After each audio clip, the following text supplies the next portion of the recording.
Internet, you have spoken, and it is clear that the videos you like to see the most are ones that involve the horses, involve some kind of activity that you can use for EAP or EAL, or some kind of training or interaction video with the horses. So that's what we're going to get today. This is just a little teaser of Tuck's grooming Juno. But what we're really going to talk about today is different ways that you can help work on consent with your horses before you have to have the consent to do something, like treating wounds, giving medication, or a number of different things that we have to do to take care of our horses where we need their cooperation. So here we go.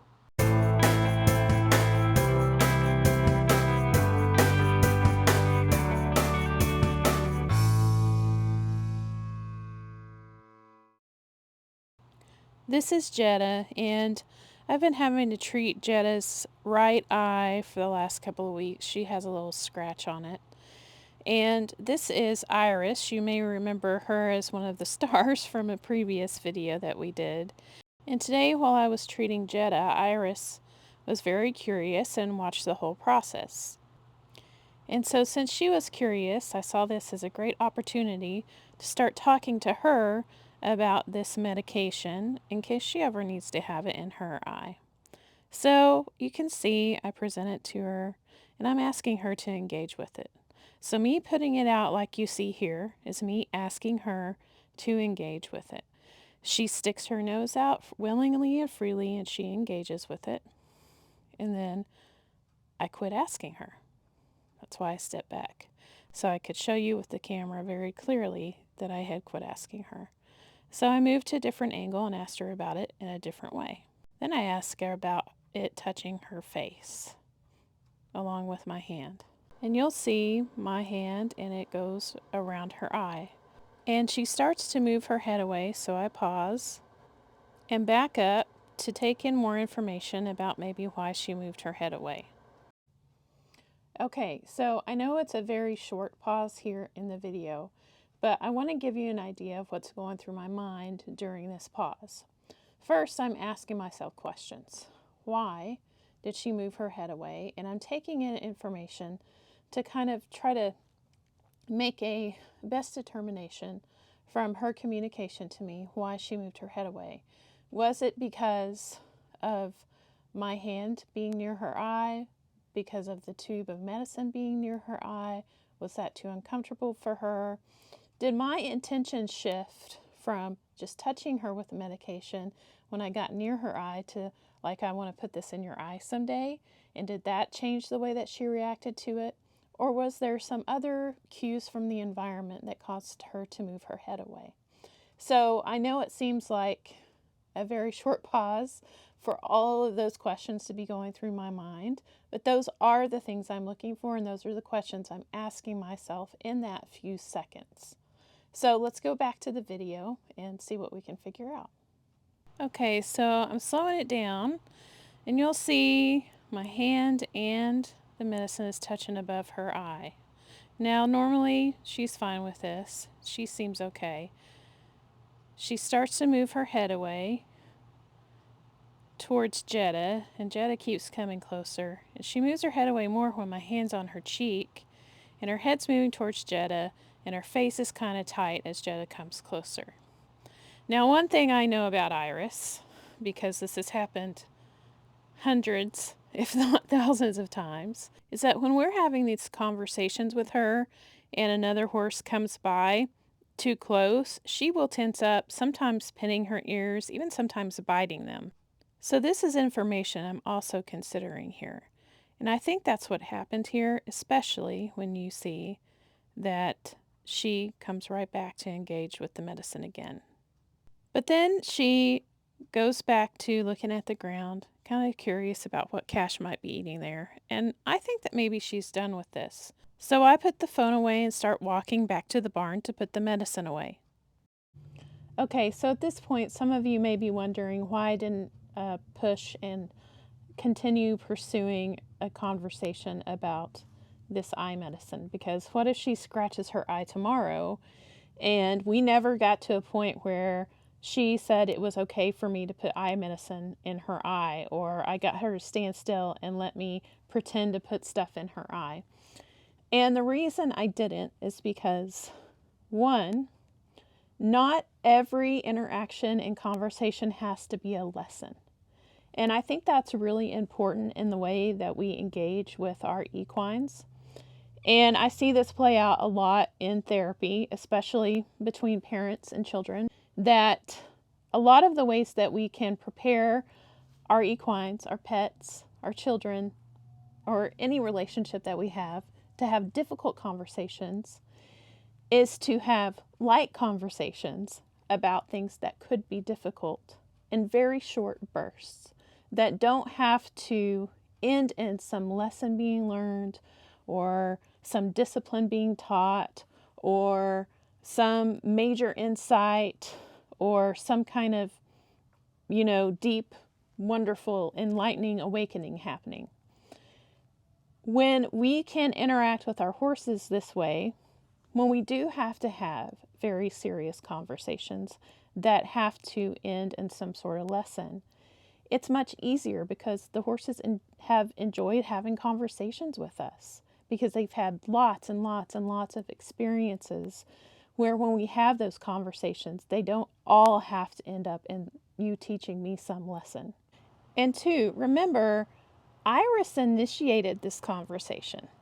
So if she comes to me and she's curious and interested about something and she wants to talk to me about it, she wants me to explore it with her, and I take it to the conclusion of now you must learn this and now I'm going to do this to you, or we have to do this, what kind of experiences is she going to have with being interested and curious about things with me? Is that going to encourage her to continue to express her curiosity, to ask me about things, and to have her own interest about things? Or is it going to kind of shut that down because I always have to make it about some other agenda? So that's why when she was done, at this point I was like, all right, cool, that's fine. We can be done with it. But you'll see what happens next. But Iris follows me to the barn and she wants to talk about it some more. So we do. We go through a similar process and we keep talking about it a little bit. And as we talk about it, you're going to see something happen here where she starts to process it differently. Okay, so she stops to think about it. She lowers her head. She reaches down. She does this little scratch and she starts kind of chewing. And she comes back and wants to talk about it some more.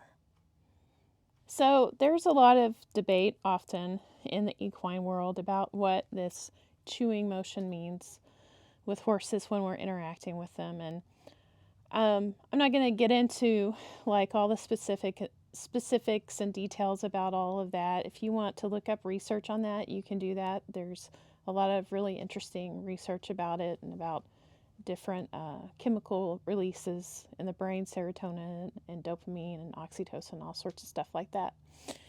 But one of the things that we can kind of gather from all of that research is that we know that there's some sort of processing that is happening. Now, whether that is processing like as humans tend to think about it, which is I'm thinking about it in my neocortex and I'm using logic and reason and I'm coming up with ideas and thoughts about what I just experienced. Whether or not that happens with horses, I think the truth is we don't really know. But one thing we can kind of agree on in some way is that there is something happening within the body that is causing the horses to process information, not in the way of the neocortex, but through their nervous system and other ways in their body that we humans typically don't tend to think about, but that we experience too. When we talk about processing or thinking about something, we're generally talking about our frontal lobe of our brain and that part of our brain that's in charge of logic and reason. But there's a lot of different kind of processing that happens within our experience that isn't just located in that part of our body. There are things that happen within all of the cells of our body, within our heart, within our breathing, within our nervous system, within our guts. And our whole body tends to process experiences. We just don't tend to pay much attention to that. One of the great things about working with horses is they help us, if we're going to communicate with them and try to understand what they're saying to us and understand how to listen to them, they bring us into awareness about how the body processes information. The whole body processes information because we see it in them. So when you see this movement with Iris, when I see that, I think, great. Her body's just processing this information. And she's not overly stressed. She's not showing like it's super anxious. She processes it a little bit and then she comes back and she wants to talk about it again. And I think that's a really great sign for our relationship and for her learning that she is able to show that she's processing and then come and ask about it some more. So something to think about. How does your body process information? And do you notice information being processed in other people's bodies? Or is that something you've ever paid attention to before? And if you work with horses, are you paying attention to that with your horses? And if you are in the equine assisted services field, are you utilizing this really rich and amazing information that we get to help your clients understand and see how horses process with their body and help them understand how they might be processing with theirs, how their experiences might be getting processed through their entire body. My microphone is dying, so I'm going to illustrate the rest of this process with some captions and some music. Enjoy.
Well, what'd you think about this video?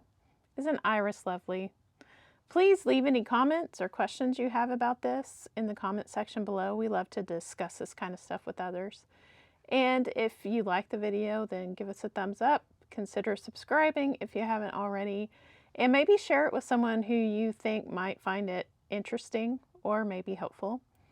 And thank you so much for your time. And as always, take care of each other.